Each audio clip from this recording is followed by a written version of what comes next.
بخصوص الأمطار، أغلب السيارات الدوجات عموما تشارجر كليزر تشالنجر وأغلب السيارات، ولكن أنا أعمم على الدوجات. شايفين الفلتر ذا؟ هذا لو وصل المويه على ربع الكفر دخلت المويه على الماكينة مباشرة وروح ذاك الماكينة. فرأيي الشخصي الأمطار حاول ما تطلعون.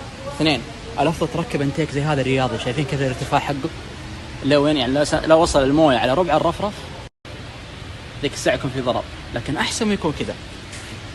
فأفضل تركبون انتيك رياضي أو توقف السيارة وقت الأمطار، هذا أفضل حل، لأنه حرام تغير لك ماكينة مبلغ 8000 إلى 10000 ريال خصوصا 8 سلندر. وعندي سيارة هناك كليزلر مغير لها ماكينة هذه كحلية بسبب الأمطار حقت مكة قبل أسبوعين.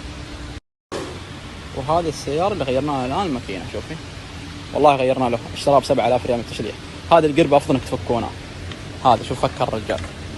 فأفضل شيء تفك القربة هذه، وأفضل شيء تركب انتيك رياضي. النصيحة هذه أخوية والله بدون مقابل، إنه حرام تروح تغير لك ماكينة بمبلغ وقدر، الناس لها ظروفها.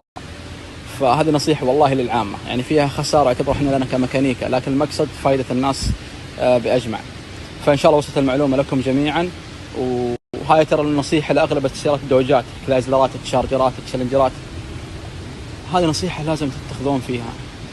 فنصيحة شو هذا ما شاء الله عليه مركب انتيك رياضي، فبرضه هذا حلو. فموفقين إن شاء الله الشباب، وجعل أمطار خير وبركة إن شاء الله علينا جميعا يا رب.